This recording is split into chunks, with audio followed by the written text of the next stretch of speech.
2022ರ ಪಂಜಾಬ್ ಚುನಾವಣೆಯಲ್ಲಿ ಕರಾರ್ ಕ್ಷೇತ್ರದಿಂದ ಗೆದ್ದಿದ್ದ ಆಮ್ ಆದ್ಮಿ ಪಕ್ಷದ ಶಾಸಕಿ ಅನ್ಮೋಲ್ ಗಗನ್ಮಾನ್ ಅವರು ರಾಜಕೀಯ ಬಿಡಲು ತೀರ್ಮಾನಿಸಿ ರಾಜೀನಾಮೆ ಸಲ್ಲಿಸಿದ್ದಾರೆ.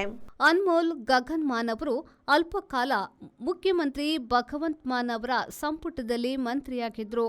ಗಾಯಕಿಯಾಗಿದ್ದ ಅನ್ಮೋಲ್ ಅವರು ಎಎಪಿ ಪಕ್ಷದ ಮೂಲಕ ರಾಜಕೀಯಕ್ಕೆ ಬಂದು ಶಾಸಕಿಯಾಗಿ ಗೆದ್ದಿದ್ರು. ಈಗ ಶಾಸಕಿ ಸ್ಥಾನಕ್ಕೆ ರಾಜೀನಾಮೆ ನೀಡಿದ್ದು ರಾಜಕೀಯ ಬಿಡುವುದಾಗಿ ಹೇಳಿರುವುದರಿಂದ ಎಎಪಿ ಪಕ್ಷದಿಂದಲೂ ದೂರವಾಗುವುದು ಖಚಿತವೆನಿಸಿದ. ಸಂಸ್ಕೃತಿ, ಪ್ರವಾಸೋದ್ಯಮ, ಕಾರ್ಮಿಕ ಖಾತೆ ಹೊಂದಿದ್ದ ಅನ್ಮೋಲ್ರನ್ನ ಕಳೆದ ವರ್ಷ ಮಂತ್ರಿಮಂಡಲ ಮರುಕಟ್ಟುವಾಗ ಕೈಬಿಡಲಾಗಿತ್ತು.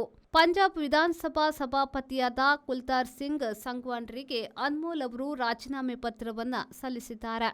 ನನ್ನ ಎದೆ ಭಾರವಾಗಿದೆ. ಸ್ಪೀಕರ್ ರಾಜೀನಾಮೆ ಸ್ವೀಕರಿಸಬೇಕು ಎಂದು ಅವರು ಎಕ್ಸ್ಪೋಸ್ಟ್ ಕೂಡ ಮಾಡಿದ್ದಾರೆ. ಪಂಜಾಬಿ ಗಾಯಕಿಯಾಗಿ ಅವರು ಹೆಸರು ಮಾಡಿದ್ರು.